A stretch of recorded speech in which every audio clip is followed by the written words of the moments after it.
నాగేశ్వర పూజారి గారు, చాలామంది హౌస్ లోన్ తీసుకుంటారు సార్. హోమ్ లోన్ తీసుకున్నప్పుడు 30 సంవత్సరాలు పెట్టుకుంటారు. మధ్యలో ఒక 5 సంవత్సరాల తర్వాత అనారోగ్యంతోనో లేకపోతే జాబ్ కోల్పోయినప్పుడు కట్టలేని పరిస్థితి వస్తుంది.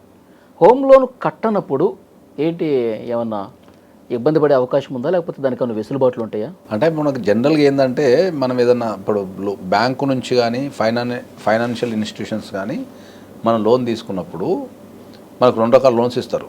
ఒకటి unsecure loans, 2 secure loans. Unsecure loans అంటే మన దగ్గర నుంచి ఏ రకమైన సెక్యూరిటీ తీసుకోకుండా ఇచ్చేదాన్ని అన్సెక్యూర్ లోన్స్ అంటారు.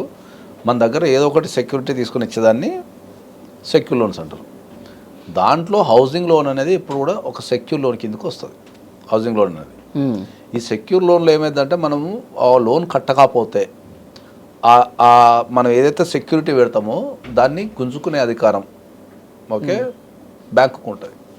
ఇప్పుడు హౌస్ లోన్ తీసుకున్నాం, మనము హౌస్ ఈఎంఐ కట్టలేదు అనుకుందాం, సపోజు కట్టకపోతే దాన్ని బ్యాంకు స్వాధీనం చేసుకొని దాన్ని అమ్మే అధికారం బ్యాంకు ఉంటుంది. బ్యాంకు మనం ఏ ఇల్లు కావాలని చెప్పి ఏమేలు కడుతున్నామో అదే వాళ్ళు అమ్మేసుకుంటారు. అమ్మేసుకునే అధికారం బ్యాంకు కంపల్సరీ ఉంటుంది, అమ్మేసుకుంటుంది కూడా బ్యాంకు. అంటే లీస్ట్ సినారియోలోనా అంతవరకు? లీస్ట్ సినారియోనే. ఫస్ట్ అంటే స్టెప్ బై స్టెప్ ఉంటుంది దాంట్లో. అంటే డైరెక్ట్ ఏమి అమ్ముకోదు ఎప్పుడు కూడా, స్టెప్ బై స్టెప్ ఉంటుంది. ఒక 3 EMI వరకు నువ్వు కట్టలేదు అనుకో, 3rd EMI తర్వాత నీ అకౌంట్ని NPA చేస్తారు. NPA అంటే ఏంటంటే non performing asset. Non performing asset అంటే ఏంది అంటే బ్యాంక్ వాళ్ళ భాషలో అది నాన్ పర్ఫార్మింగ్ అంటే అది జీరో, అంటే దానివల్ల ఏం లాభం లేదు అంటారు అన్నట్టు. ఒక 3 EMIs తర్వాత NPA అవుతుంది. NPA అయిన తర్వాత మనకి ఏం చేస్తారంటే సర్ఫేసీ యాక్ట్ కింద, అంటే సర్ఫేసీ యాక్ట్ అంటే ఏంటంటే నీకు ఈ దేశంలో ఏ రకమైన సెక్యూరిటీ లోన్లు తీసుకున్నా ఓకే దాన్ని రికవరీ చేసుకోవాలి అంటే ఆ సర్ఫేసీ యాక్ట్ కిందనే రికవరీ చేసుకోవాలి తప్ప వేరే ఆప్షన్ లేదు. First point.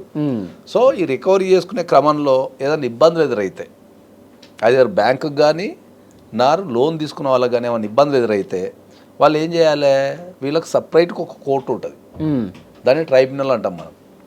Debt recovery tribunal అని సపరేట్గా ఉంటుంది ఒకటి. అవును. సో దానికి వెళ్ళి మనం అప్లై చేసుకోవాలి. అయ్యా ఇప్పుడు ఈ లోన్లో నాకు ఈ ప్రాబ్లం ఉంది, నన్ను బ్యాంక్ వాడు ఇబ్బంది పెడుతున్నాడు, లేకపోతే బ్యాంకు కూడా వెళ్తా అప్పుడు వీడు ఇబ్బంది పెడుతున్నాడు అని చెప్పి వెళ్ళే అవకాశాలు ఉంటాయి. సో 3 months తర్వాత నువ్వు లోన్ కట్టకపోతే అది NPA అవుతుంది.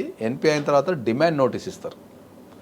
ఓకే 13(4) సర్ఫేస్ యాక్ట్ కింద demand notice. Sir demand notice కంటే ముందే కోర్టుకి వెళ్ళి నాకు హెల్త్ బాగాలేదు, నేను హాస్పిటలైజ్ అయ్యాను, ఇప్పుడు నేను పని చేయలేకపోతున్నాను, నాకు జాబ్ లేదు కాబట్టి డబ్బులు కూడా రావట్లేదు, నాకు టైం ఇవ్వండి అని అడిగే అవకాశం ఉంది? లేదు, ఎందుకంటే సర్ఫేస్ యాక్ట్లో లేదు. సర్ఫేస్ యాక్ట్లో డిమాండ్ నోటీస్ మీద, డిమాండ్ నోటీస్ కంటే ముందు కానీ డిమాండ్ నోటీస్ మీద కానీ ఇలా నీకు లేదు. ఎందుకంటే అక్కడ రిపేరబుల్ సిచ్యువేషన్ ఉంటుంది. డిమాండ్ నోటీస్ అనేది రిపేర్ చేసుకునే సిచ్యువేషనే. బట్ డిమాండ్ నోటీస్ వేయగానే మళ్ళీ నువ్వు డైరెక్ట్ బ్యాంక్కి వెళ్ళి ఎంతో కొంత EMI కడతా అని చెప్పేసి అడ్జస్ట్మెంట్ చేసుకునే అవకాశం ఉంటుంది. నువ్వు కోర్టుకి వెళ్ళాలి అంటే నువ్వు పొజిషన్ నోటీస్ మీదనే వెళ్ళాలి. డిమాండ్ నోటీసు మనకు 60 days టైం ఇస్తారు. ఆ 60 days తర్వాత అప్పుడు పొజిషన్ నోటీస్ ఇష్యూ చేస్తారు కదా, దాని మీద నువ్వు DRT కోర్టుకి వెళ్ళి దానిపైన నువ్వు అప్లై చేసుకునే అధికారం ఉంటుంది, స్టే చేసుకునే అధికారం ఉంటుంది, నువ్వు అన్నట్టు ఏదైనా చేసుకునే అధికారం ఉంటుంది. సో డిమాండ్ నోటీస్ మీద సర్ఫేస్ యాక్ట్లో మనం కోర్టుకి వెళ్ళే అధికారం లేదు. తర్వాత demand notice, first demand notice issue చేస్తారు, దాని తర్వాత నీకు పొజిషన్ నోటీస్ ఇష్యూ చేస్తారు 60 days తర్వాత. మళ్ళీ పొజిషన్ నోటీస్ 30 days ఉంటుంది.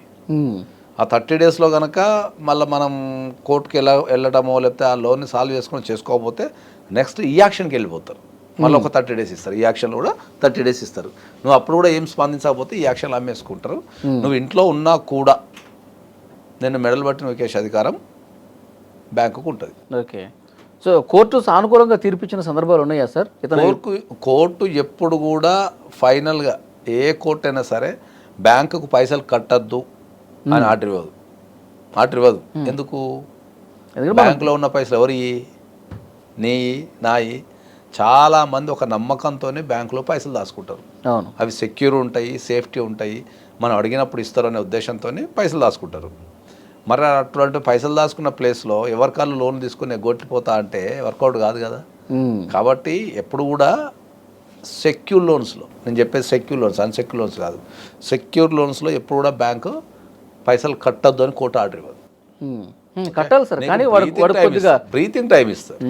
బ్రీతింగ్ టైము వైలేషన్స్ ఉన్నా ఇంకేమన్నా బ్రీతింగ్ టైం అంటే ఒక 1 year 2 years 3 years breathing time అయితే ఇస్తారు డెఫినెట్లీ సెక్యూరిటీ దాంట్లో. ఇప్పుడు తీవ్రంగా అనారోగ్యం అవుతాడు సార్, హాస్పిటలైజ్ అయ్యి ఇంకా కొన్ని నెలల పాటు, అవసరమైతే 2-3 సంవత్సరాలు అనుకోండి, ఇక వాడికి ఏం ఉండదు, ఇంకా ఇది యాక్సిడెంట్ అయినప్పుడు ఏమున్నప్పుడు మనం ఇన్సూరెన్స్ తీసుకోవాలా కంపల్సరీ. ప్రతి లోన్కి మనం ఇన్సూరెన్స్ తీసుకునే అధికారం మనకు ఉంటుంది. ఇన్సూరెన్స్ పేపర్ దగ్గర పెట్టుకోవాలా. ఇన్సూరెన్స్ మీద ఫస్ట్ అవగాహన పెంచుకోవాలా. ఇన్సూరెన్స్లో కూడా చాలా రకాలు ఉంటాయి. ఓన్లీ డిజబిలిటీ అయితే ఒకటి ఉంటుంది, లేకపోతే నాకు ఒక 6 నెలలు హాలిడే పీరియడ్ కావాలంటే ఒకటి ఉంటుంది, లేకపోతే మొత్తానికి కట్టద్దు అంటానికి ఒకటి ఉంటుంది. దాంట్లో రకరకాల మొత్తానికి కట్టద్దు అంటానికి కూడా ఉందా? అవును, ఇప్పుడు నీకు అనారోగ్యం ఫాలో అయిపోయినావు, నేను మొత్తం కట్టలే అంటే కూడా ఉంది ఇన్సూరెన్స్ ఉన్నాయి. అంటే ఏంటి అప్పుడు బ్యాంకుకి లాభం ఏంటి? పర్మనెంట్ ఏది ఇన్సూరెన్స్ నుంచి క్లెయిమ్ చేసుకుంటాడు కదా. ఓకే, క్లెయిమ్ చేసుకుంటాడు. కానీ దానికి తగ్గ బలమైన కారణం చూపించాలి. డెఫినెట్లీ కారణం అనేది డెఫినెట్లీ చూపించాలా. ఎందుకు కట్టలేవు అనేది ఒక బలమైన కారణం చూపించాలా.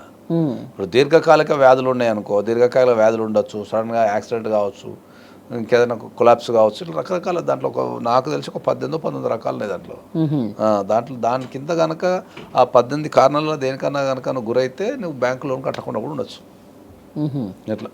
కాబట్టి నేను అందరికీ ఏంటంటే ఫస్ట్ భారతదేశంలో ప్రతి ఒక్కరు అర్థం చేసుకోవాల్సి ఏంటంటే ఇన్సూరెన్స్ మీద అవగాహన పెంచుకోండి.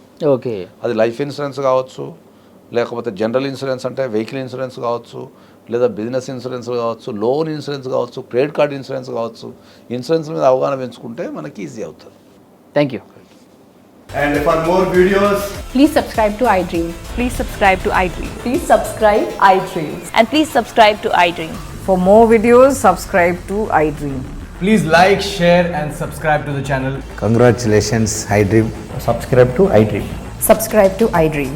So subscribe to iDream Media. iDream की iDream team अंदर की huge congratulations. Please subscribe iDream Media. Please subscribe to iDream.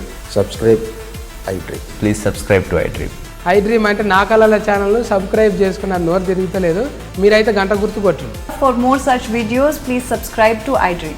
Subscribe to iDream. Please subscribe to iDream. Please subscribe iDream Media. Please do subscribe to iDream. Please subscribe to iDream Media. For best entertainment and information, please subscribe iDream. And don't forget to subscribe to iDream.